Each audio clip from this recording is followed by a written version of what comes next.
Okay, hello everyone. Welcome to Break the Silence, the Asian Women's Rally.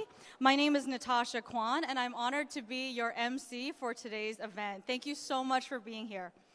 By way of background, I'm an attorney and an activist here in San Francisco, and I'm involved in what we call the Asian Justice Movement.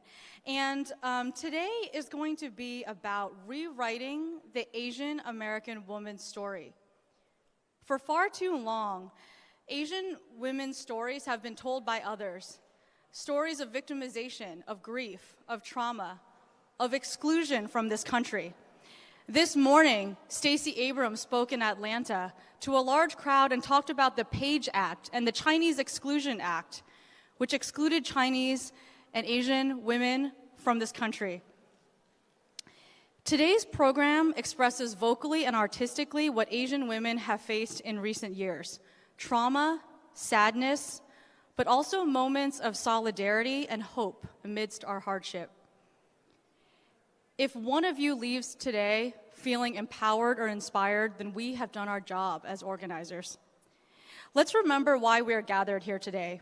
We are gathered here because exactly 1 year ago, a gunman walked into an Atlanta spa and killed 8 people, 6 of whom were Asian women. To help remember the victims tragically killed on March 16th last year, I welcome Yeti Sean from the Korean Community Center of the East Bay to help me list the victims' names. Yeti? Okay, so we're going to circle back to that. Could we have some help calling Yeri to the stage? Thank you. There you are. I do want to note that what you're seeing today in San Francisco is one of 11 cities gathering to support Asian American women and recognize our struggles. Now Yeri will list the 8 victims who were tragically killed last year on March 16th, 2021. So the names are Sunja Kim, Sunjung Park, Hyunjung Grant, Younghae Yu, Xiaoji Emily Tan, Dayu Feng, Paul Michaels, Delana Yon. Thank you so much. This day last year was a day of sorrow and fear for the Asian community and Asian women. Reflecting on why the shooting impacted Asian women so much is when we saw the pictures of these victims, we saw mothers, we saw daughters, we saw sisters and friends, hardworking immigrants and refugees, people who looked like us. We're going to start the program today with a video of 2 speeches given earlier today in Atlanta. The first is from Michael Webb, who is the former husband of one of the Atlanta victims, Xiaoji Tan. The second victim is from Robert Peterson, the son of victim Yang A-Yue.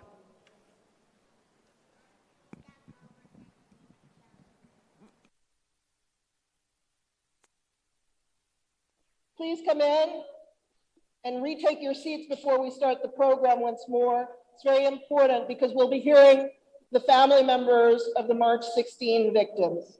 Please come back in.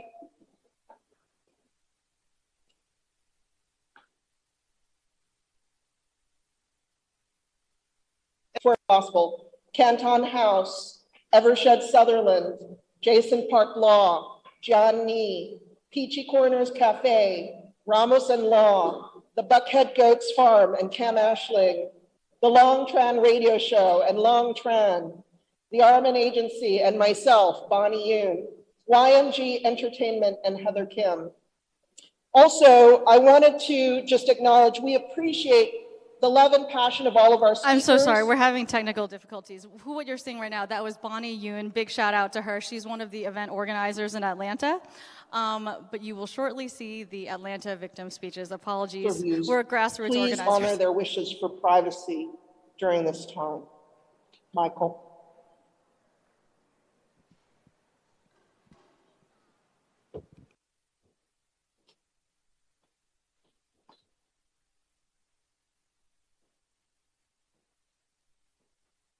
Distinguished guests, friends, my name is Mike Webb. 1 year ago today, 8 innocent people were hunted down and executed, as many of them pleaded for their lives on what we now know as 316. Xiao Tan, my former wife, and the mother of my daughter Jamie, was one of them. Before I agreed to be here today, I asked Jamie. She said, I want you to speak for us. I just can't do it. So here I am. I'm also here today to break my silence. I was raised in the South in a home in a community where racial bias and hate was prevalent every day. Don't get me wrong, my family were pillars of the community. We were also racists. Chinese people were only referred to as red Chinese. Japanese people were only spoken about in relationship to Pearl Harbor. Vietnamese and Korean people only as a vicious enemy. This was all we knew. This is the way we were programmed to think as children. And we were exposed to nothing else. This excuse is no longer acceptable. I worked in corporate America for decades, where I was exposed to many cultures. When I began traveling to Asia, I encountered something very different than I expected. Always I found kind, gentle, and curious people who welcomed me as their own. More than once, I would meet someone in a restaurant or a store and would be invited to their home for dinner that very evening as the guest of honor. Even though I looked different, I was culturally different, and I could not even speak the same language. Upon returning from China once, I had a conversation with my father. We discussed my travels, and I'll never forget, he said this to me: whenever you get on that plane to come home, you leave all of them right where you found them. On another trip to China, I met Xiao Zhe. We fell in love while adventuring around the continent. We laughed, celebrated, and respected the cultural and language differences between us. We married in China, and I adopted her 10-year-old daughter. If our goal is to end racial bias, hate, and violence, I believe from personal experience that exposure to other cultures is the key, so I have an idea. Since Asian Americans have been an essential part of our community and our country for over 200 years, wouldn't it be wise to teach Asian American history in our schools? 1 year ago today, I heard about the shootings. I immediately called my daughter, who was already at the hospital. We stayed on the phone together for 5 hours. Each hour, we heard of more and more casualties until we learned that there were 8 dead, and there had only been 1 shooting victim that had survived. We held on to that small thread of hope until finally my daughter was told that her mother was among the dead. Then, of course, we learned that 3 Asian-owned businesses were targeted and 6 innocent people of Asian descent were executed. Remember, I know what it's like to be racially biased. Many of my fellow white Americans have been shaped by similar biases and prejudices and are either blind to them or unwilling to examine them. This is the insidious danger of racism, of seeing groups of people as others. That bias can so easily turn into hate and bloodshed. And because of this, so many innocent people must live in fear. That is barbaric. Look at what happened in New York 2 days ago. We must do something about this now. My family and I have another idea that may help other families from having to go through what we have gone through. It's a simple idea, really. All we must do is think reasonably as responsible parents, grandparents, and civilized people, and not politically. How about we make it impossible for a 21-year-old kid to ever walk into the nearest gun store and in less than an hour walk out with a semi-automatic weapon? Let's at least require a reasonable waiting period. Now, I'm a gun owner, and I personally do not wish to abolish guns. But there is no reasonable recreational reason for a gun to be so easily purchased. Ultimately, I hope and pray we can cultivate an equitable respect for diversity in our country and end prejudice and fear that terrorizes so many Americans. My family, and many others, have been torn apart by the events of 3/16. How can we even begin to heal when the problem remains ubiquitous in our society?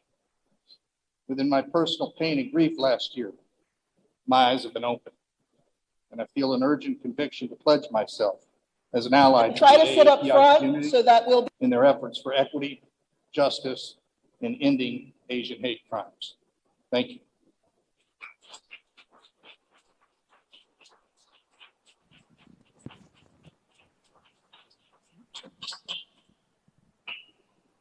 Now we welcome Rob Peterson to the stage.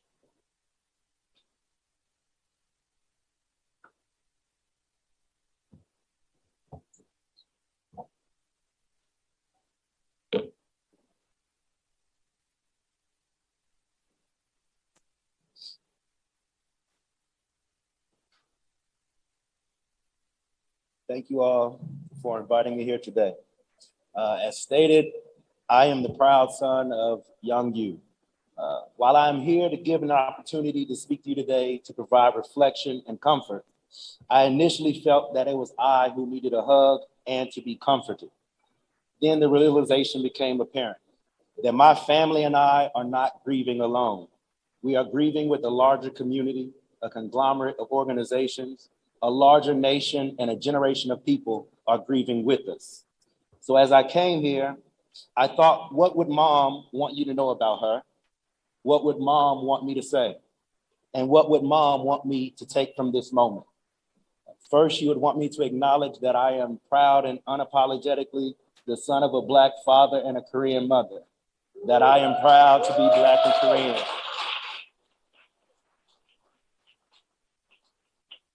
But it is not lost on me of what that means here in America. You see, my mother would want you to know that she was not only my mother, but one of my best friends, my biggest supporter, and even with my imperfections as a son, she found a way to love me through her grace and her mercy. She's always saw the best in me. My mother is the American story. She was a Korean immigrant who married a Black US Army soldier during a time when interracial marriages were less common. They moved to America and tried their best to raise a family of 2 biracial boys. It was here that she became an American citizen, taught herself English, worked different low-wage jobs to make ends meet. Mom would want you to see that she could have been your mother, your neighbor, your sister, or friend, and for many of you in the audience today, she could have been you. What would my mother want me to say? She would want to be known for more than just a victim on March 16th. My mom would say that this is a crime of hate against Asian Americans, that it is important to identify her and the other victims as Asian women, as we continue to see an increase in Asian hate across the nation. It is important to call it what it is, a crime racially motivated. She would also want you to understand that her race and her gender are inextricably linked, that the intersectional nature of her existence is what shaped her interactions with others and how others perceived her to be. My mother was an Asian woman who was targeted for who she was, for occupying a particular space by someone she didn't know. What would my mother want us to take from this moment? My mother would want you to care. She would want you to be concerned. She would want the community to be supported and included.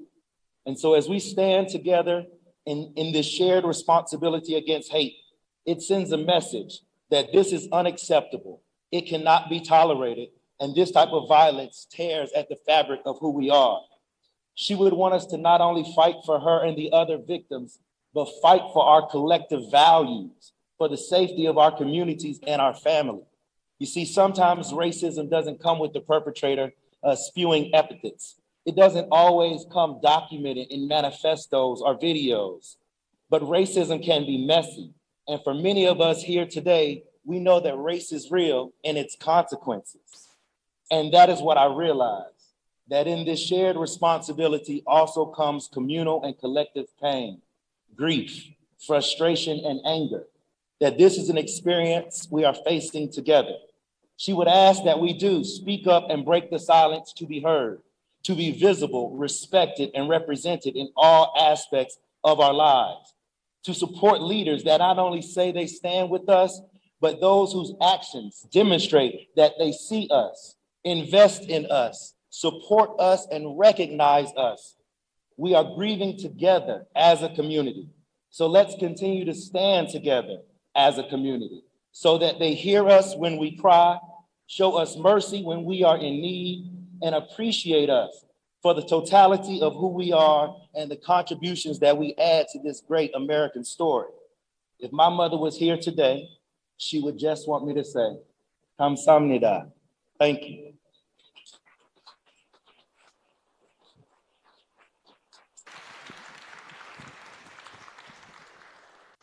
That was so beautiful and moving, and I would like to give us all a moment to catch our breath. And so while we do that, we're going to have a Korean traditional performer. Koreans were the majority of victims on March 16th, and part of our mission today is to show our love and support for the Korean community, and as well as their culture. It is my honor to introduce Mi-suk Ko, who will present a traditional Korean dance called Taepyeongmu, which is one of the Republic of Korea's national intangible cultural heritage arts. The dance is to yearn for harmony and celebrate the reign of peace.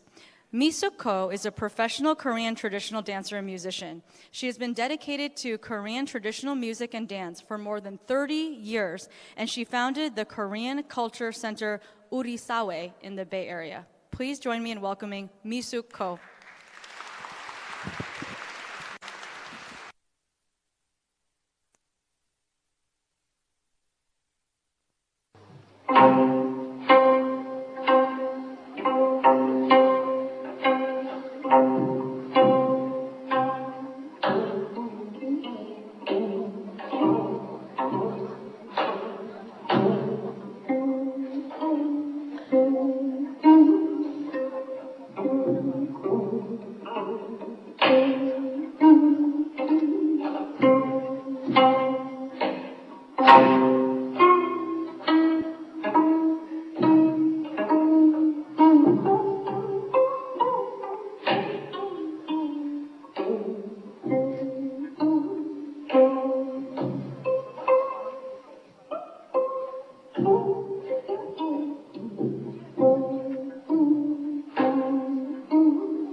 Thank you so much, Misuk.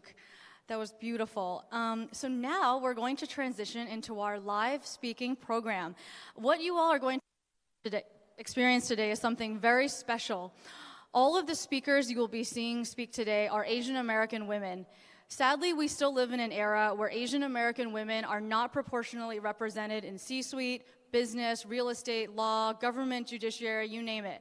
But today we have full representation from Asian American women. It's very exciting. This is a rally, so yes, please feel free to cheer. That's a very exciting thing.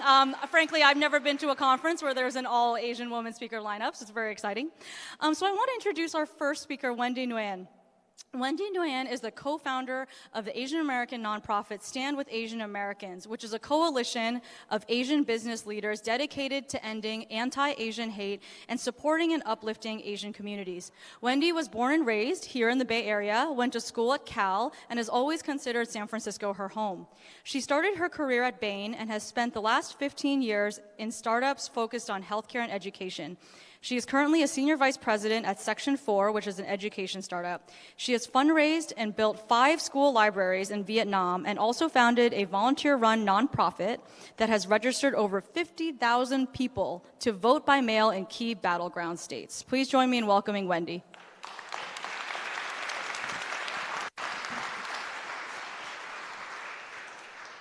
Hi, everyone.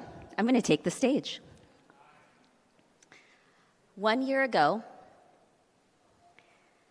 8 people died, 6 Asian American women, and made us all reflect on what it is to be Asian American. So tonight, I wanted to take a moment and tell you a little bit about each one so that we can honor them. There's Kyung Jung Grant. She was a single mom, 51 years old. She was a teacher in Seoul before she came to America. She cared deeply about providing for her 2 kids and worked very hard so that she could pay for their college tuition, working so hard sometimes that she spent the night at the spa. She whipped up delicious bowls of kimchi jjigae. She loved Korean dramas and disco, and she called her kids every night to say goodnight and I love you. And after she passed, her sons say her death has left a cannon in their hearts of which the other side they cannot see. There's Dan Jae, also known as Emily. She was a mom. She died 2 days before her 50th birthday. She came to America after meeting her husband, who we saw in Nha Ninh, a town 200 miles north of Vietnam. She was an entrepreneur, a business owner. Her first job was a nail technician, and she saved enough money to buy her own salon. And by 2019, she had 2 businesses. She dreamed of traveling the world, and she cried when her daughter graduated from the University of Georgia. 2 days after her death, her family gathered in China to celebrate her birthday. But no one had the heart to tell her mom that she had passed away. There's Shung Ka Kim, who always knew she wanted to live in America. As a young woman, she would go to the street, vendors exchange Korean won for American dollars, and go to the military base to buy pizza. She loved everything about America, the vastness, the different religions, the races, the dream of opportunity. She was 69 when she died, a mother of 2 and a wife of over 50 years. She loved taking Zumba classes, and she listened to Justin Bieber. She attended church regularly and helped to feed the homeless. She did so much community service that she was awarded the President's Volunteer Service Award. And her family wants us to know that her legacy is love. She called them every week to tell them how much she loved them. There's Soon Jung Park. She was 74 when she died, the mother of 5, previously widowed. She came to the US 40 years ago, worked on a farm, earned her citizenship. She was a newlywed. She remarried in 2018. When her husband arrived on the scene, he gave her CPR, hoping that he could save her. She likes ceramic owls, succulents, and rosy lipstick. Her family misses her and her kimchi dumplings that she would hand out every Chuseok. There's Dao Yufeng. Dao Yu lay in the morgue 7 days after the shooting, before her family knew what happened to her. Her family back in China hadn't heard from her and reached out to the Chinese embassy for assistance. She was 44, she wasn't married, and she didn't have kids. She lived a hard life.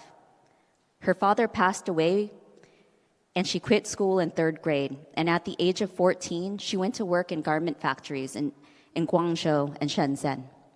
And at the age of 22, she came to America without telling anyone for a better life. She sent money back home every month for her nieces and nephews to support their education and to support her 84-year-old mother. There was no one there to help with her funeral arrangements, so the local Chinese community stepped up and arranged her memorial service. And over 100 people of all various races, Vietnamese, Korean, white, showed up to pay their respects to someone they didn't know, but whose life was tragically cut short. Then there's Young A.U. Young A's sons want us to know she was a funny woman. She was a phenomenal woman. She was a family woman. She immigrated to the US over 4 decades ago and raised mixed-race sons, half Korean, half Black. She got a lot of joy from bringing the family together. Food was at the center of every family meal moment. And according to them, she didn't ask for much and didn't need for much. She recently learned poker and would bluff on every single hand. She was an incredibly hard worker. And she spent Sundays with her son, who you saw, who would help her with her computer and would talk about their week. These were the women who lost their lives 1 year ago. And in that moment when it was happening, as those around me saw these women as faceless foreigners with names they couldn't pronounce, I didn't see Korean or Chinese. I saw family.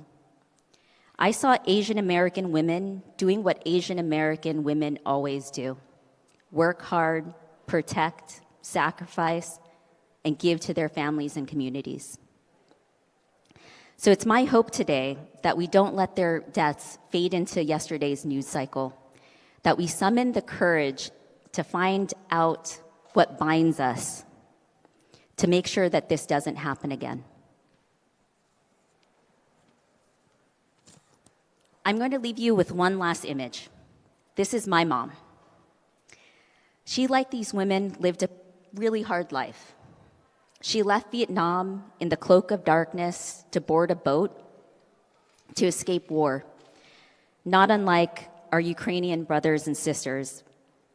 But unlike these women, she lived a full life. And when she passed away, she was surrounded by her 3 children who held her hand as she passed. And I wouldn't be the daughter of a woman like that if I wasn't here, standing here with you today, saying that we all need to commit to figuring out how this never happens again. Thank you.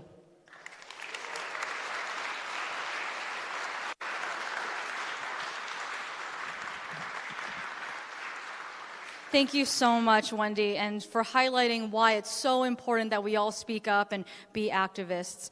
And speaking of activists, our next speaker is making huge waves in the youth activism world. Ashlyn So is a 14-year-old middle school student, a fashion designer, and what she calls an accidental activist. She organized 2 rallies. Again, this is a 14-year-old middle school student, y'all. The first rally was February 2021 when she saw a video of an Asian elder pushed on the sidewalk and other Asians being bullied. The second rally was in May 2021, which centered on bringing different racial groups together to unite in love. What a beautiful message. Ashlyn is a youth superstar who I've had the privilege of getting to know. She has been featured in The Ellen Show, that's right, The Ellen Show, and Teen Vogue. In September 2021, Ashlyn debuted her collection for the third time during New York Fashion Week called Beneath the Surface, where she combined her activism with fashion and reminded everyone that we are more than our skin color. Please join me in welcoming youth activist Ashlyn So.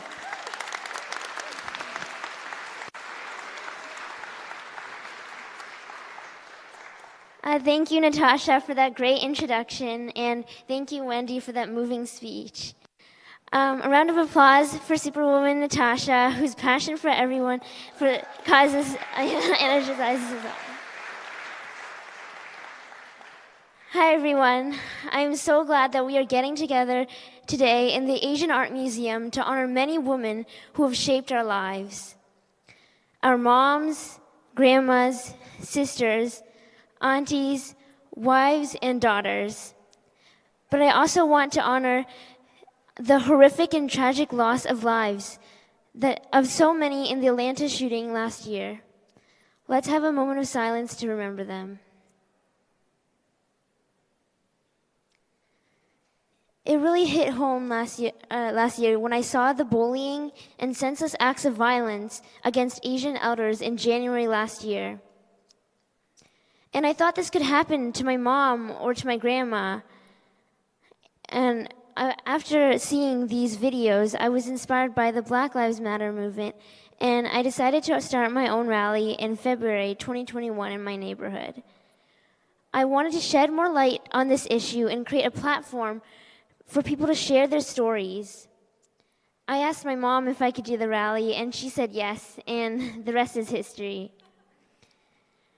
To get people to come, I put flyers on people's windshields, local businesses, and posted it on Nextdoor and Eventbrite. I didn't know who will come, but I was really surprised to the amount of people that showed up. Ever since then, I found myself speaking and attending more rallies almost every weekend. It's heartbreaking that we have to continuously speak up to be heard, but it has also given us and galvanized our community to protect each other. I call myself an accidental activist because I never intended for this to blow up, but I'm glad it did because it created new platforms for people to speak out and spread the word, and that we stay silent no more. If you knew me before my first rally, you'd think of me as this very shy girl who rarely talks. I shy away from public speaking or even speaking to the teachers at school. I used to get mad and tell my mom about it when unfair things happened to me, and I really find the courage to do anything about it.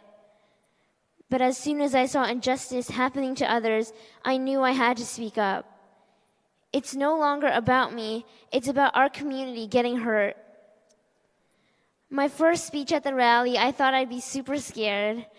But when I saw the people out there in the rally, braving COVID, showing up, taking 2 or 3 buses to come, elders, men, women, family, and little girls and boys, it fueled my courage, and I spoke up for them without fear. I want everyone to know that we are silent no more. We are not weak, and we want to be equal, and we belong here. But if I had to give one piece of advice, regardless of age, gender, we all have a voice. If you see something wrong, chances are many others think the same. And it only takes one person to speak from the heart for a movement to right the wrong. And that can be many of you out here today. I, and like many other girls around my age, are experiencing mental health pressure at school or at home. For example, our school had a dress policy that it was strictly targeted towards girls and how girls dress. What about the boys? Has society been so blind that we just adopt the usual dress code, but we forgot the basic premise of the code is so that boys aren't tempted? It's as if everything has happened to women and girls are to be blamed, and to be blamed on the girls. What about more emphasis on educating boys to respect boundaries and mutual respect between boys and girls? In everyday school, Asian girls in my generation experience a lot of mental health issues with social media and society's beauty standards. People making fun of us for not having the average white features, our noses are too flat, our eyes are too small, and our bodies are not measuring up. We are who we are. Why can't we accept the faces and the bodies we are born with and find the beauties in all kinds? We must teach boys and girls that the beauty is from within and not superficial. The unrealistic princess story furthers the imprint on kids' minds that women need men and only men can save the day.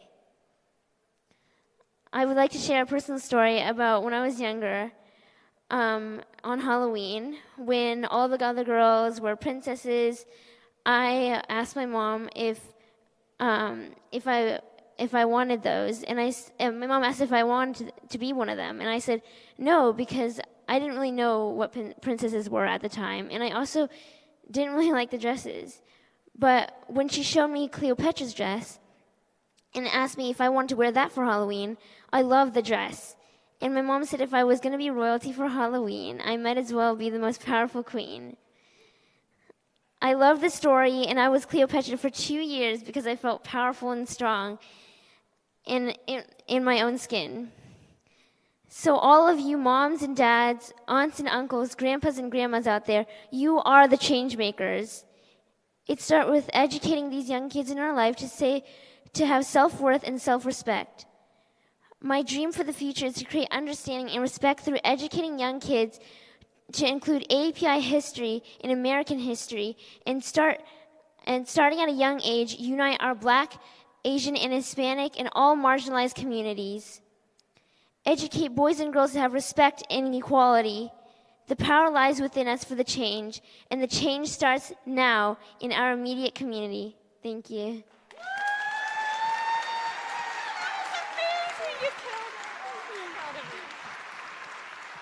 Thank you, Ashlyn, for your amazingly powerful and inspiring words, y'all. Every time I see this youth phenomenon, I just want to get out there, and if she can get out there and organize 2 rallies, let's all look within and see what we can do, right?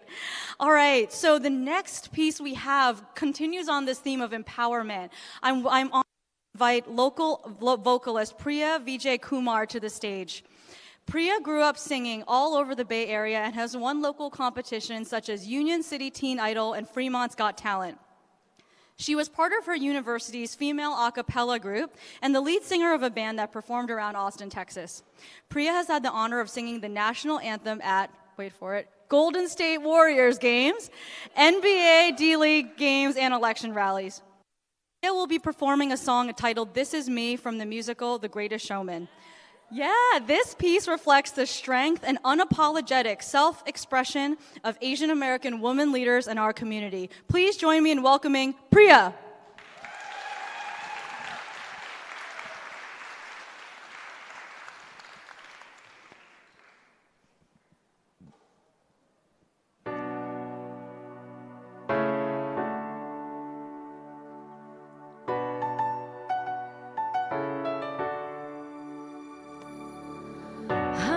A stranger to the dark.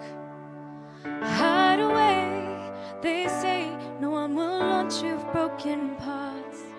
I've learned to be ashamed of all my scars. Run away, they say. No one will love you as you are. But I won't let them bring me down to dust. I know that there's a place for us, for we are glorious. When the sharpest words wanna cut me down, I'm gonna send the blood, gonna drown them out. I am brave, I am bruised, I am who I'm meant to be. This is me, look out, 'cause here I come. And I'm marching on to the beat I drum. I'm not scared to be seen, I'll make no apologies. This is me.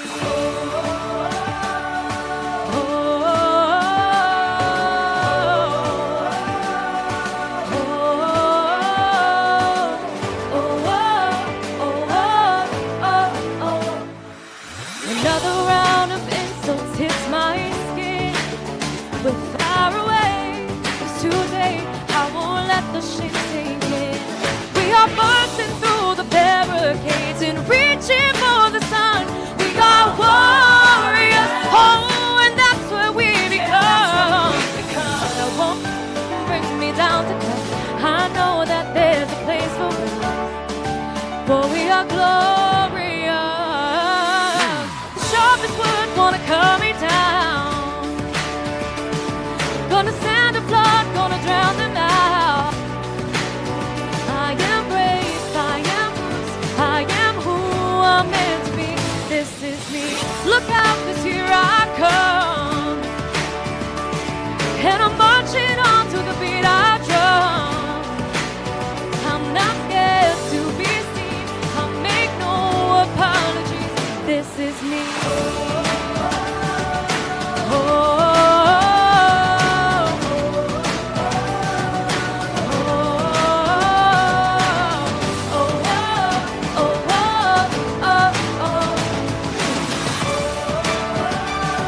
And I know that I deserve your love. There's nothing I'm not worthy of. When the sharpest words wanna cut me down, I'm gonna send a flood, gonna drown them out. I am brave, I am bruised, I am who I'm meant to be.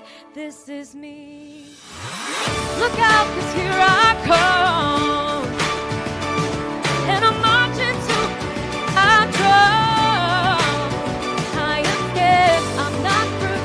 I am who I'm meant to be. This is me.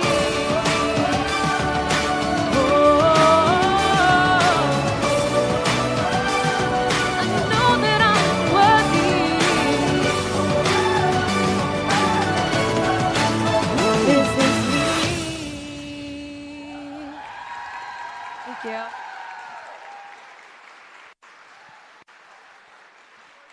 Thank you so much. You know, they say music is the universal language and has the ability to heal wounds and empower people. And if that wasn't a perfect representation of it, I don't know what is. All right, so the next speaker is a very well-known actress who many of us have seen on the big screen. Her name is Olivia Chang, and she has a very special connection to San Francisco. The last time she was here, it was to see the streets of San Francisco's Chinatown in preparation for her role as one of our city's most famous historical figures, Ah Toy.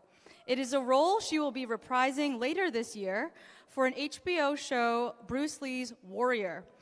And tonight, please welcome actress and activist Olivia Chang to our stage.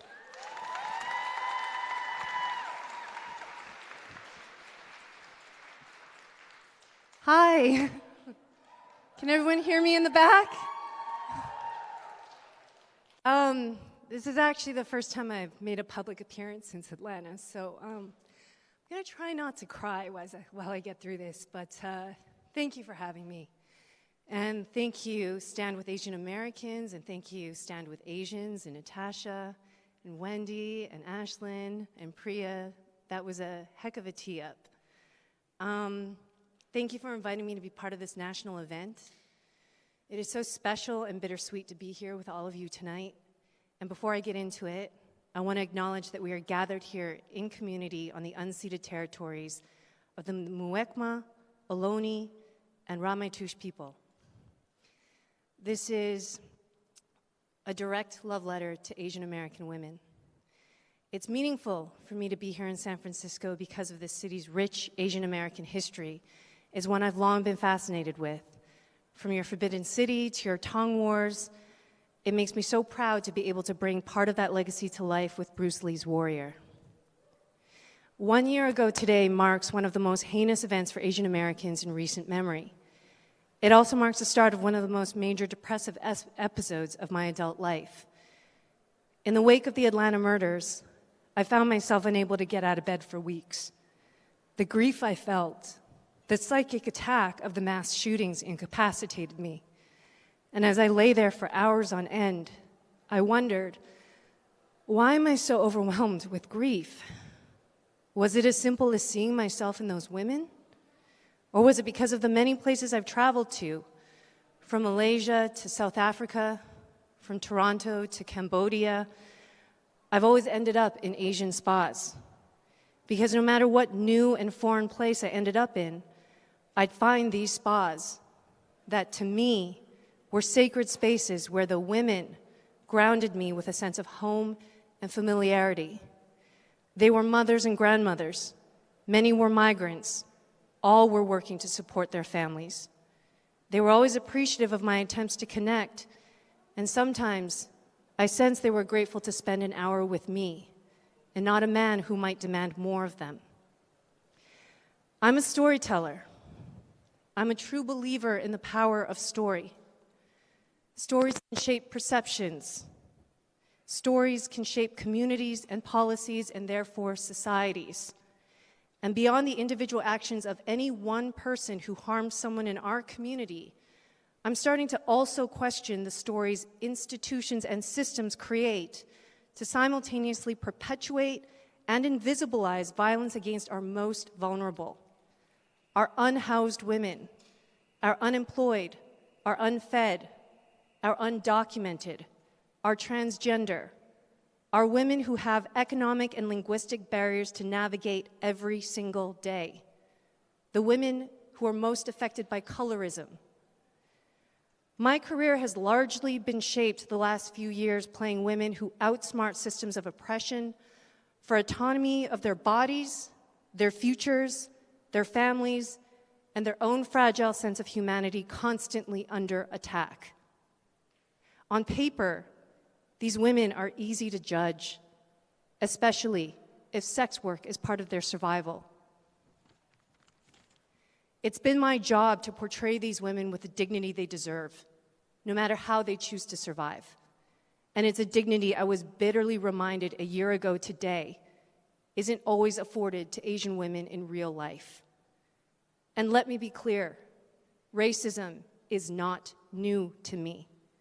Schoolyard bullies and casual racism were just a part of life growing up for me in Edmonton, Alberta.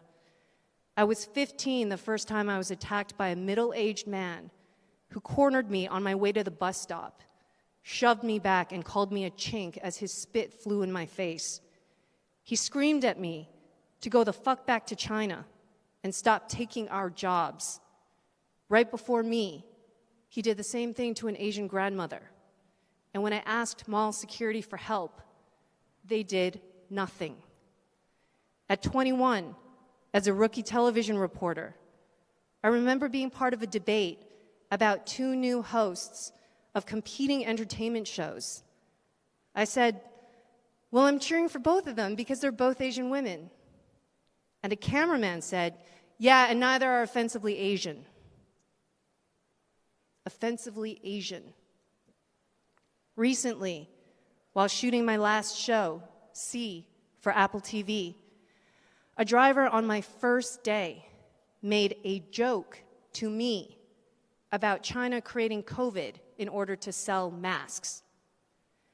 I could give more examples of incidents I've had during the pandemic alone, but all this to say, as someone who's experienced a spectrum of what racism can be, after Atlanta, I realized a large part of my depression was feeling like I could never do enough to create the world I wish I'd grown up in. I wondered, what awful stories did people tell themselves about Asians to justify punching us 125 times in the face, breaking our bodies, pushing us in front of trains, hunting 7 of us down in 2 hours, tackling us in the streets, putting a gun to our heads and shooting us. What stories? And that brings me to all of you. Your stories matter. Who you are, what you've been through, what you know in your bones to be true matters. And you don't have to be in my position to have a platform.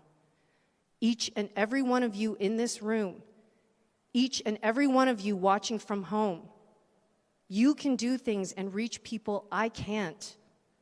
It might be your friends, your neighbors, your coworkers, your classrooms, your community, your children. You have reach, you have talent and value to contribute. And in finding your place in all of this, you don't have to reinvent the wheel. I know many in our community are grasping for solutions in this moment, but if we aren't careful, we may find ourselves seeking justice from people and ideologies that don't have our best interests at heart. Just look to the history of anti-Asian lynchings, murders of Chinese minors, riots and destructions of Chinatowns, Japanese internment camps, the Filipino farmers movement, the Vietnam War, Hawaii, Vincent Chin, and now Christian Hall, to remember the critical importance of challenging systems that have not always earned our trust. Instead, we must look within our own community for a bolder vision of safety for APIs. And California has some of the greatest civil rights leaders right now, like Dr. Connie Won of Oakland's AAPI Women Lead, Korean-American activist and author Michelle Mi-jung Kim, Teresa Siagatono, Ai-jin Poo, just to name a few. Look to the Asian women around you. Look to the grassroots organizations they are leading all around you, and amplify and support them because they've already been doing the work for decades. They're already in community with the most vulnerable of our Asian diaspora, and they know the complexities of the systems that oppress them in ways many of us are just beginning to awaken to. Look to them, support them, follow their lead until you figure out what your leadership looks like. What happens in America matters, and I have felt immense pain watching the violence against Asian American women. It has left me numb and exhausted. And if it has left you numb and exhausted too, please let yourself rest. When you need to rest, rest. It is the most important part of this cycle and this movement. And while Atlanta left me numb and exhausted, it was watching your collective grief and anger bloom into bravery, awakening, community, resourcefulness, and resilience that ultimately got me out of bed 1 year ago. That is the power of story you are creating as Asian American women. And do not doubt the butterfly effect you continue to create with your willingness to show up, to question, to listen, to activate, to rise. You are all butterflies with iron wings. You are warriors. Thank you.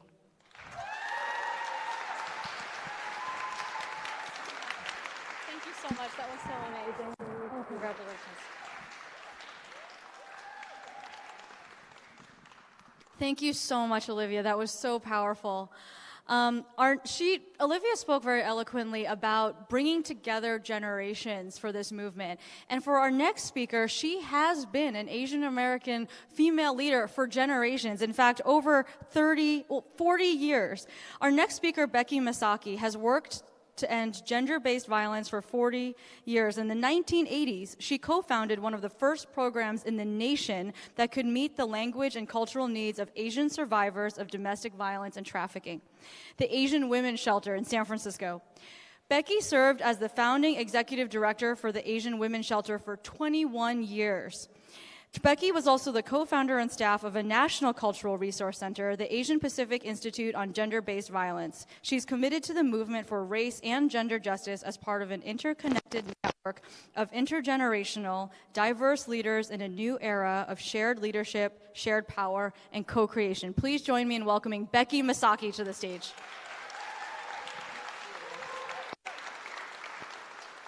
Oh my gosh. Thank you. Wow, we are here, coming together to break the silence by and for justice for Asian women. As an elder here among you all today, I'm humbled and honored to remember and invoke Archbishop Desmond Tutu, so deep in the center of ending apartheid in South Africa. He said justice demands three things: name the people and the issue, healing, and change the conditions so they never happen again. And I I really embraced that, was inspired, and in my work here in race and gender justice, I always said and practiced that, yeah, name the issues, name the people, and change the conditions so it never happens again. But I realized that I was skipping over or glossing the healing. And we all need to really have that individual and collective healing also. That gets us to change the conditions. But in that framework, I am going to follow that. And for us, for justice, for Asian women, I will start with that, right? We're naming the people. And this, so many have named these folks before. And I just want to, again, say their names. So with memory and loving remembrance and honor for Delania Ashley Yuan, Xiaoji Tan, Daoyu Feng, Paul Andre Michaels, Hyunjung Grant, Suncha Kim, Sun Jun Park, and Young A Yu. Our mourning and remembrance is with them and their families. And we need to name the violence. In co-founding Asian Women's Shelter here, right here in San Francisco, we started to address the lack of language and cultural access for survivors of domestic violence. And from that first day forward, we realized that violence was experienced in all forms: domestic violence, sexual abuse, human trafficking, child abuse, elder abuse, and this compounded by the violence of war, street violence, homophobia, transphobia, racism, gender-based violence, and all the ways that we experience hate and that we're divided and separated from ourselves and one another. So we need to understand that the roots of violence, compounded and entwined with the abuse, are really the abuse of power and control. And so right now, we can and we must make a potent pivot. We're making a potent pivot into shared power and the power of love. For healing is really an essential component. And like I was saying before, I used to kind of gloss over this, but healing is essential, and that is what we all need to do, is to take care of ourselves. It doesn't mean a Band-Aid or minimizing or ignoring the harm and injustice here. This means deep healing on all levels. When we have the courage to mourn this tragic time, we find pathways to heal ourselves, heal each other, not flinch or look away from the wounds, but strongly face the harm and move deeply.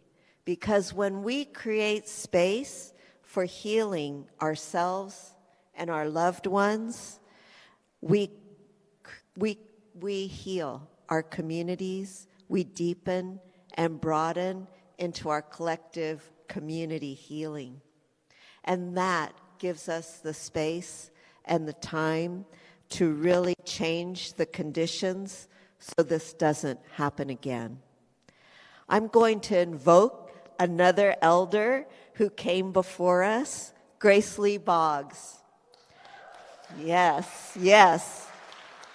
An original, our OG of Asian American feminist and social justice leader. You know, when we were saying and we reached out to her about, we need to build critical mass to end violence against women, Grace Lee Boggs reminded us. She said, yes, critical mass, but more importantly, critical connections. And so today, onward, thank you so much for being here today, each one of you, in person and virtually. We're coming together and continuing onward. We're going to make critical connections.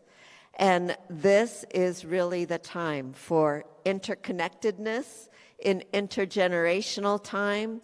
Together, we're going to be interdependent and interconnected onward. Thank you.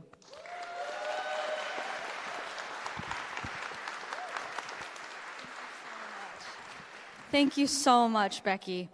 So for our next speaker, Shin-Hong Pyun, she would like to invite all of her supporters to join her behind her on the stage, and I will give her an introduction.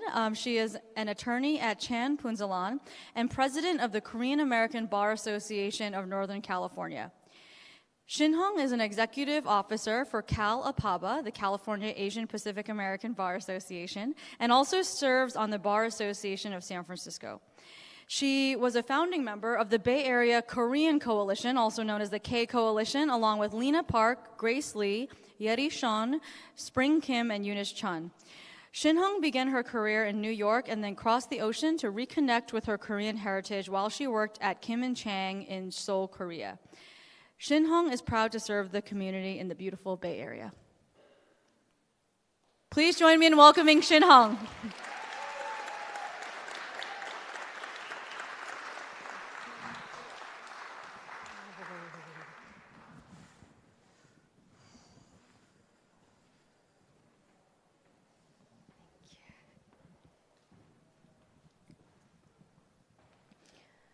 Hello, everybody. Hi. Thank you. Oh, thank you, Mesa. Oh, Erica, full term. Oh, God. Whew.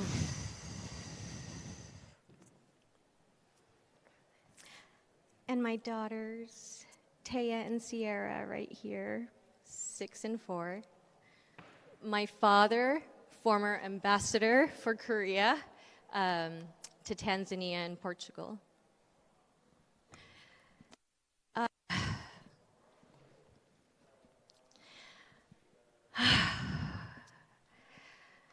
I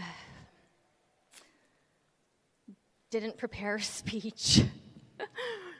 I tried really hard for like 5 days, and I just couldn't get it out, and everything felt too constructed, too perfect, and that's so me, and I'm so used to being perfect. I'm the ambassador's daughter, you know. I went to these like awesome private schools, and I have a couple of degrees behind my name, and you know, I worked around the world. I created lots of walls around me. And I prayed for like 3 days. I'm not even like religious. And I prayed and I like meditated because that was like the only thing that was giving me peace. And I prayed from like 9 p.m. to like 3 a.m. And I did like a crazy thing. I lit candles and I took my shoes off and I walked out into the grass in my house and I just started dancing with this song in my head, the Rise Up. And it's been playing on repeat, like literally repeat, for 3 days nonstop in my head, and it became like a meditation. And I prayed and I said, what am I supposed to tell all of these people? I have no idea what. And nothing came. And then finally last night, at my weakest moment, because I haven't eaten for like 3 days really, and I haven't slept for 3 days, and I can't drink water. And my purpose here, I realize, is to show you what violence looks like, what PTSD looks like. It's not in our heads. It's in the body, too. It gets trapped. I was raped 15 years ago. I don't even know, like, during law school. And it was traumatizing. The trial was traumatizing. They treated me like an animal, and that was worse than the rape. This shaking, this is PTSD. And I struggle with it. I've been struggling with it for 2 years. I had no idea what PTSD was for 15 years. I worked really hard. I built my way up, and now I'm president of the Korean American Bar Association and all these other organizations.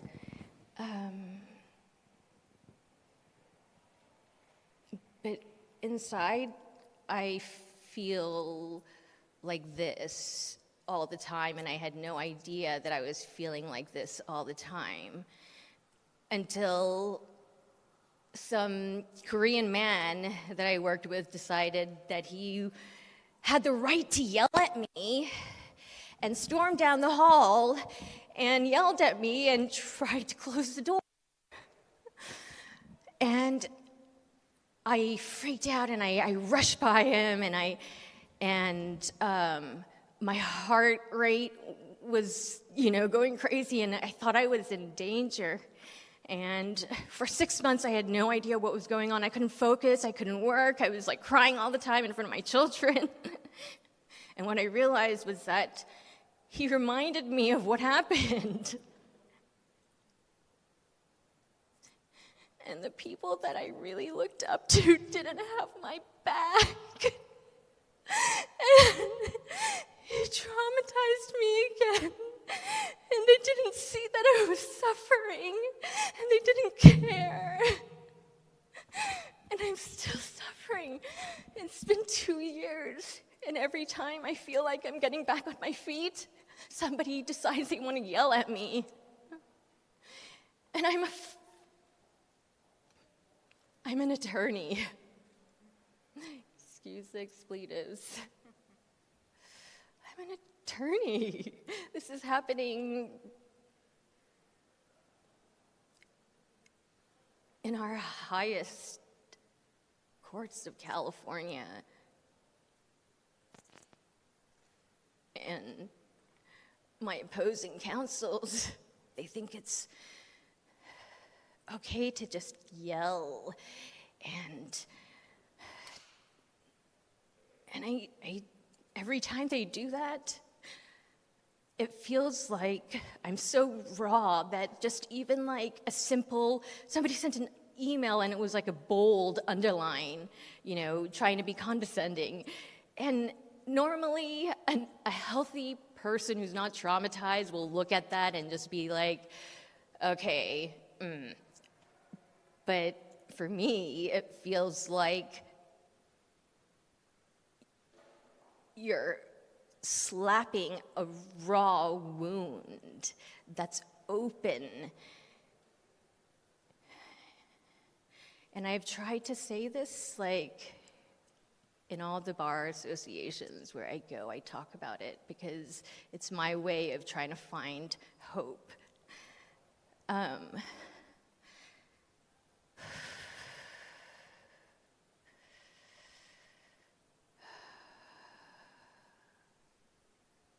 Losing track of thought, having blank moments, that happens when you're in the peak of your PTSD, because my body thinks I just got raped. My body thinks that I'm on trial right now. And I have to trick my brain to get up here. And I had every part of my day planned up here to get here. I had to go to Natasha's house so she could help me get dressed because I was shaking so much.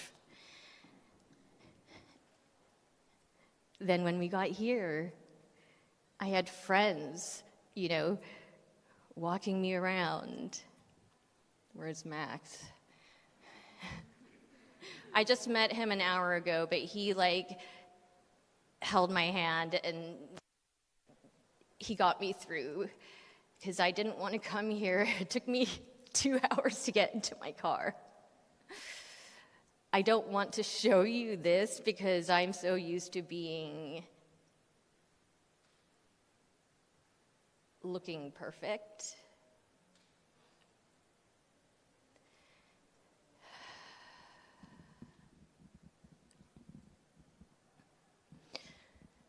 I don't know if I have anything more to say except something in Korean. I think maybe if I can have an ask that each of you, wherever you are, help break that silence.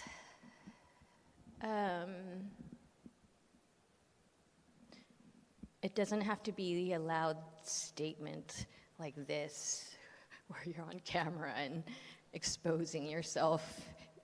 You just need to start first, just stop to think about it.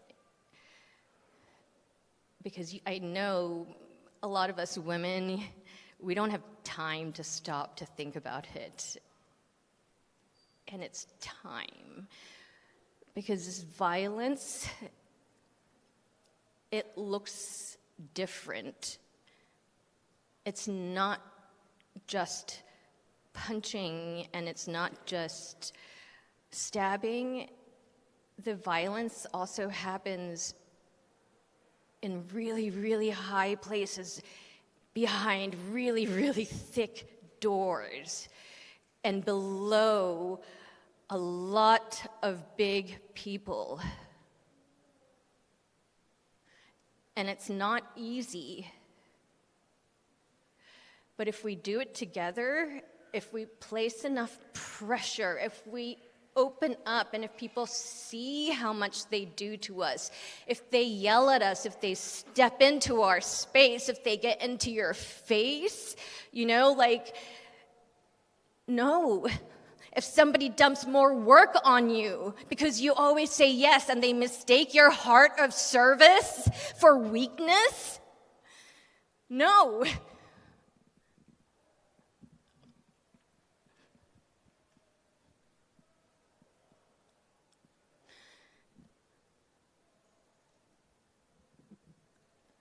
A month ago, I had my first suicidal ideation since high school.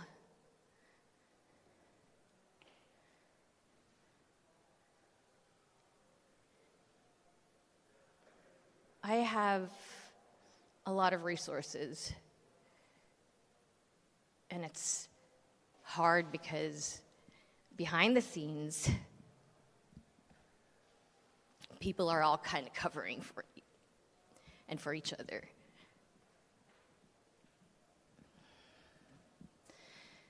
So that's my ask, if we can just one step at a time so that we have the power,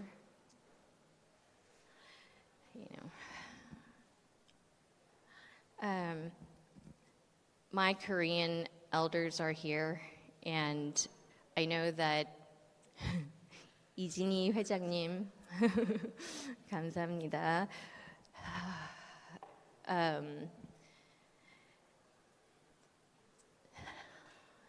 They asked that things perhaps be spoken in Korean because a lot of the times when they don't understand the language, it feels like they're excluded, right? So I just wanted to say thank you. Where's my mom?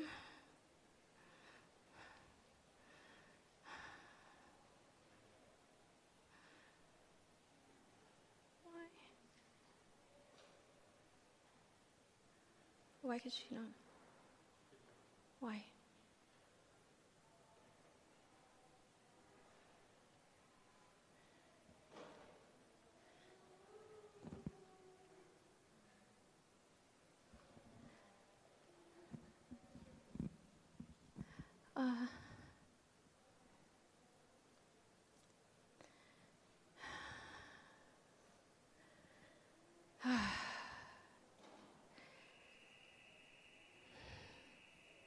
I want to say thank you to my Korean elders here and my mom and dad. I don't see my mom. And I'm a little bit worried that something might have happened. And I couldn't. No. No. Oh my God.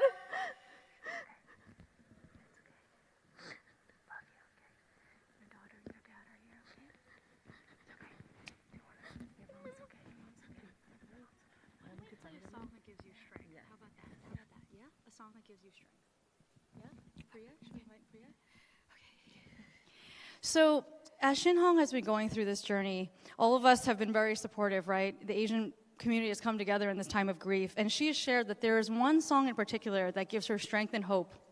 And that song is called Rise Up by Andra Day. I'd like to invite Priya Vijay Kumar to sing for her to give some strength. And why don't we leave everyone on the stage, and then we will conclude our program after that. Priya, thank you so much for gifting us with your spiritually healing song. Thank you.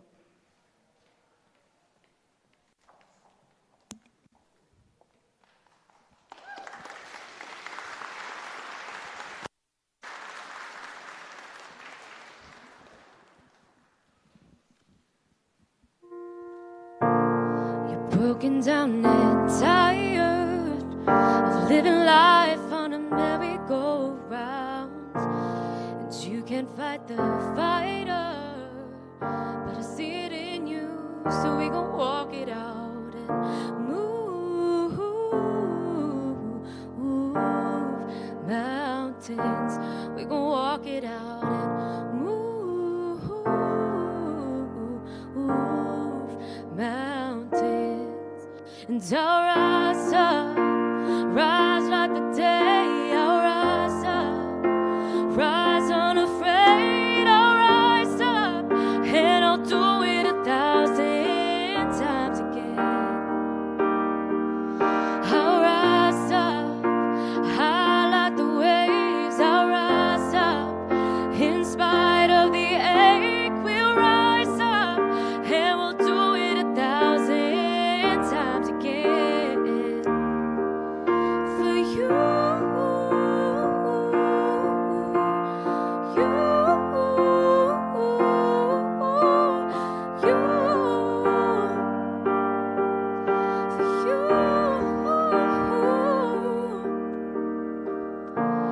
Silence isn't quiet, and it feels like it's getting hard to breathe. I know you feel like dying, but I promise we'll bring the world to its feet and move mountains, bring it to its feet and move mountains. And I'll rise up, rise like the day. I'll rise up, rise unafraid. We'll rise up, and we'll do it 1,000 times again. For you,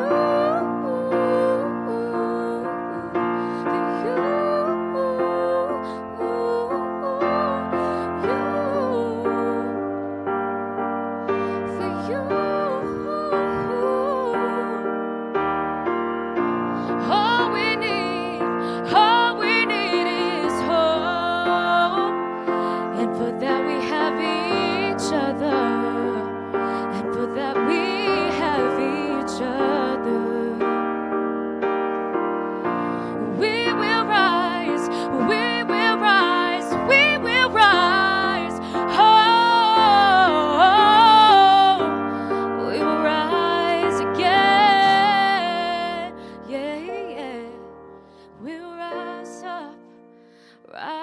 light the day, we'll rise up.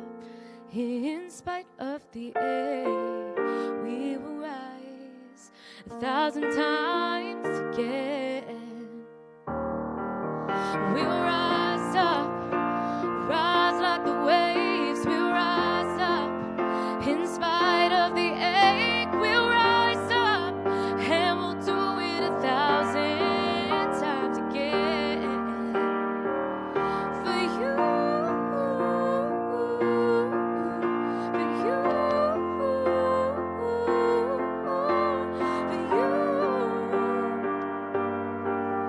for you.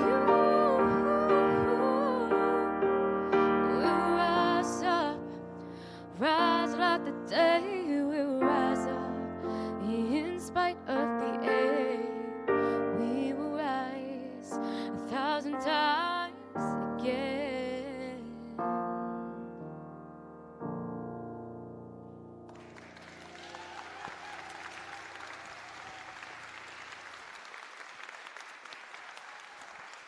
Thank you so much, Priya. I don't know about y'all, but that is a performance I will never forget for the rest of my life. And this is a day that will only come once in your life, the 1-year anniversary of the day of the Atlanta spa shooting. So I just want to thank Priya again. Thank you so much, Shin Hong, for telling your story. And thank you for all of the supporters up here. I think you may return to your seats now. Thank you so much for supporting Shin Hong. We love you, Shin Hong. I don't know where you are right now, but we love you. We support you. We support all Asian women wherever you are.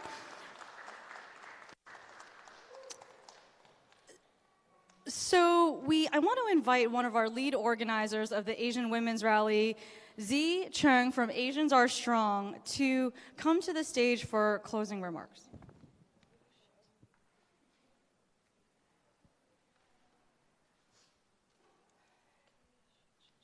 Thank you, Natasha. It's okay, don't worry. Do you have your intro? I do. I can't get it right now. Sorry. That's okay.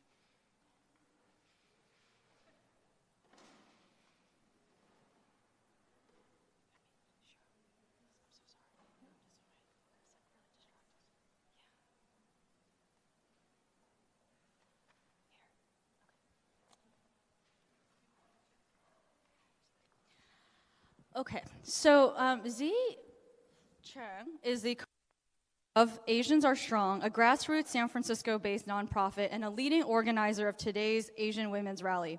She is also a board member at the American Red Cross. There's no Asian Red Cross, sorry about that.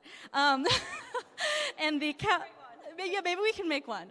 Okay, and council chair on the American Red Cross San Francisco Leadership Council. Z is very passionate about making the community safer and dedicates her time to volunteering for many causes. In addition, she's a subject matter expert in contracts management and has been building teams from the ground up in Fortune 500 companies. She currently works for Amazon Web Services. Thank you, Z, for providing the closing speech today. Thank you, Natasha. And especially, a big applause for our awesome MC tonight and one of her key organizers for this event. Thank you. Thanks. Good evening, everyone. Thank you so much for being here. Tonight, we created an environment for Asian women to come together, to be together, commemorating the 1-year mark of the Atlanta shootings, grieving for the one too many tragedies and lives lost over the last year.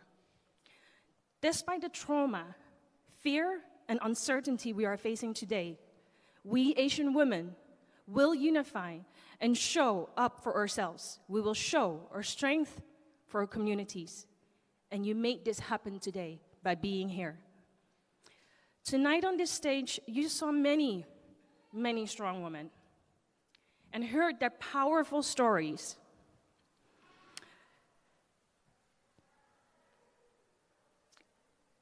Thank you, Shin Hong. As you can tell, there are many different forms of strength. And we want to empower you to be strong in your own way and at your own time. All our journeys will be different, and when you're ready, you can see that there is inspiration all around you today. We're not all going to be activists, holding rallies, planning events, attending marches. We will find our strength in different ways.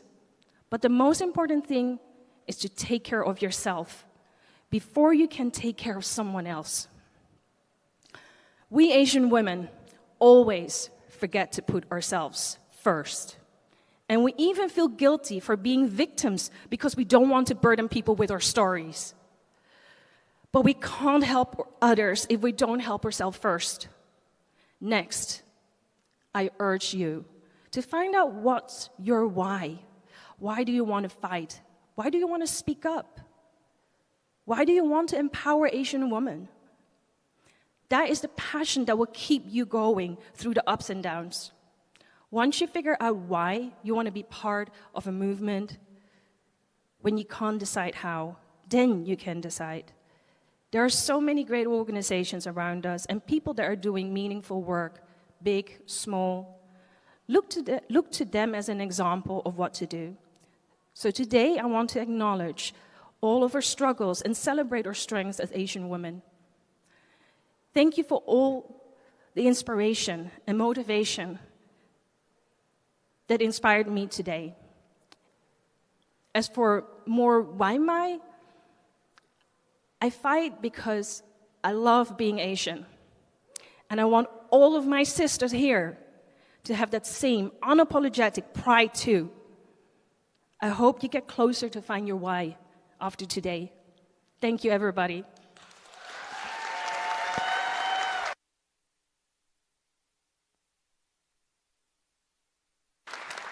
Okay, as an MC, one of my jobs is to read the room, and I know it's been very, very heavy here. So I want to lighten the mood and invite some K-pop dancers up here. Like I said, we are celebrating the Korean culture, and this is our last performance of the night. And this performance is designed to make you all walk out of here feeling like, yeah, I'm a badass. Women are awesome. Asian women are strong. Help me welcome to the stage K-pop dance group, Grubu. Alice, Gabrielle Lau, and Jaeshuri Johnson. Hit it.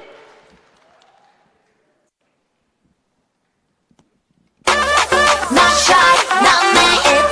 남자 원했던 다. Yeah. Not shy, not me. 난 빨리빨리 원하는 걸 말해. 못 가지면 어때 괜히. 한설이 다시 가만 가니. Yeah, 다 말할래 'cause I like it, 'cause I like it, like it. 기다려 왜? 기다렸어 뭐해? 내가 내 맘을 왜 말하면 안 돼? Yeah, 그냥 탁탁탁탁탁탁. Not shy to say I want you. Hey there, 우리는 great pair, great pair. 네 맘이 뭔지 모르지만 내 생각이 맞아 그럼 네가 Yeah, yeah, 내 맘은 내 거 그러니까 좋아한다고 자유니까 네 맘은 네 것만으니까 말해봐 다 어서 다 'cause I'm not shy. Not shy, not me. 남자 원했던 다. Not shy, not shy, not me. Give me da. Not shy, not me. 남자 원했던 다. Not shy, not shy, not me. 너를 원해 못해 'cause I'm not shy. Not shy, not me.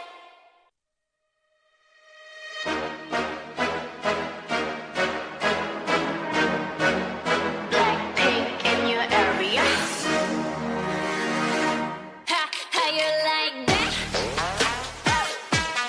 You gon' like that? Da-da-da-da-da-da-da. How you like that? How you like that? Da-da-da-da-da-da-da-da. Now, look at you, now look at me. Look at you, now look at me. Look at you, now look at me. How you like that? Now, look at you, now look at me. Look at you, now look at me. Look at you, now look at me. How you like that?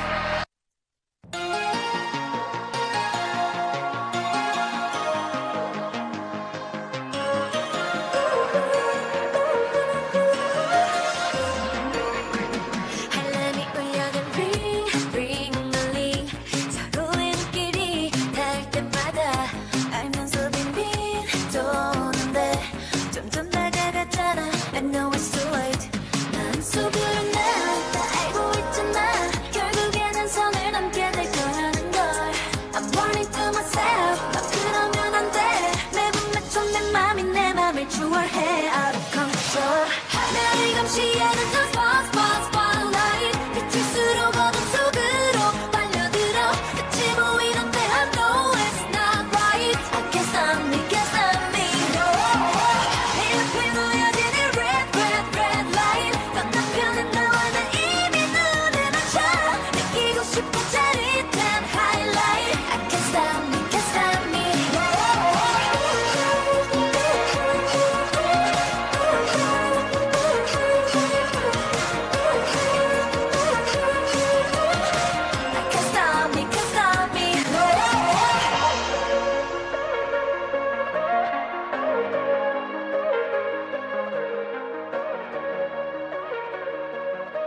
That was amazing. Alice Park, Jaishuri Johnson, Gabrielle Lau from K-pop group Grubu. Thank you so much.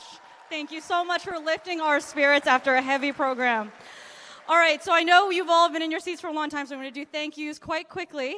I'd like to invite the lead organizers to the stage. Z, with Asians Are Strong, Justin with Stand with Asian Americans, Charles, APAs versus Hate, and the Kalapaba Executive Director, Shin Hong, who you just heard from, Yeti, Shun from the Korean Coalition. Can all the organizers please, so I want everyone to see who worked so hard over the past 6 weeks on this event. Also, Mark Young and Myron Lee as well, if you wouldn't mind taking the stage. Okay.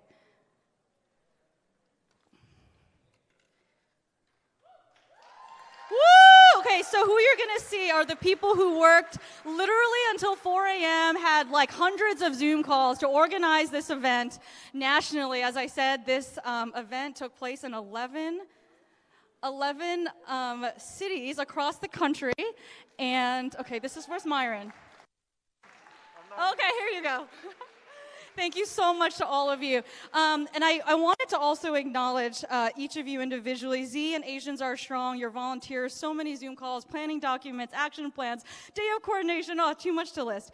Justin with Stand with Asian Americans, and Charles, your tenacity and inspirational leadership nationally, as well as Stand with Asians, the speakers, the marketing, the empowerment. There was an amazing fire virtual panel today that included Helen Zia, and that was all Mark and Myron with Stand with Asians.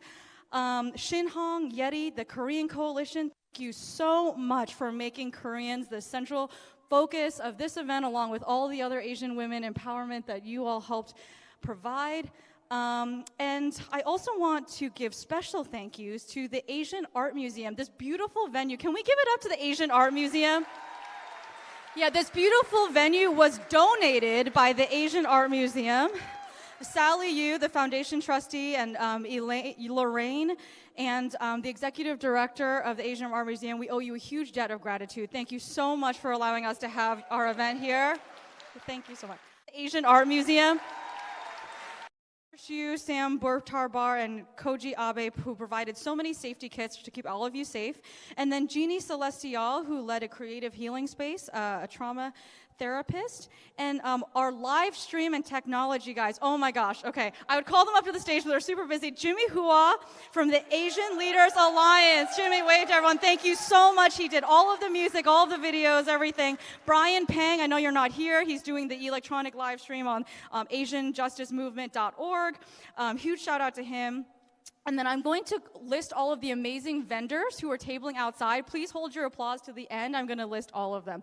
We have, the Being Lab, Cindy Chen, the Korean Community Center of the East Bay, Yeti Sean, Asian Women's Shelter, Haryana Utarti, the Huckleberry Youth Programs, Julia Kwan, AACI Asian Women's Home, which is the Asian Americans for Community Involvement, Andra Chow and Michelle Ju, Asian Health Services, Irene Pan, the California Healthy Nail Salon Collaborative, Tony Nguyen. All right, just a few more guys. Okay. Southeast Asian Community Center, Diana, Oakland Chinatown Improvement Council, Jen Lee, Chinatown Volunteer Coalition, Jonathan Sitt, and of course, Compassionate Oakland superstar, Christina Lin Chen, Diversity and Health Training Institute, Frank Stark, Center for Empowering Refugees and Immigrants, Sriyanta, Oakland and East Bay Korean American Association, Jae Jung, and Consumer Law Unit at the Bay Area Legal Aid, Sung On Hong. Huge round of applause for all of them. All right. Okay, you can all go back to your seats. Thank you so much for being recognized for your amazing efforts. Oh, I did nothing. Okay, so... And thank you all so much. I love you all. I'm so glad we could all get together today.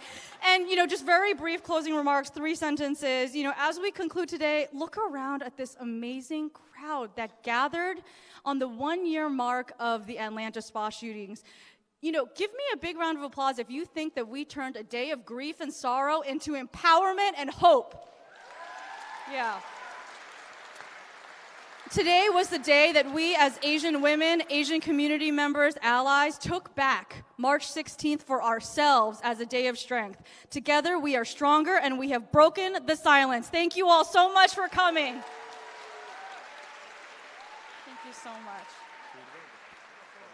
Oh, there's also here. Everybody, speakers, volunteers in the front, we're taking a photo ops on the stairs, make it epic. So everybody, meet us on the stairs. Hold on one second. There's one person that we forgot, and this is Natasha Kwan. And 6 days ago, Natasha was asked to help us because we had grown from 6 cities to 11 cities, and we were desperately in need of help. And so really, God bless you, Natasha, and thank you so much.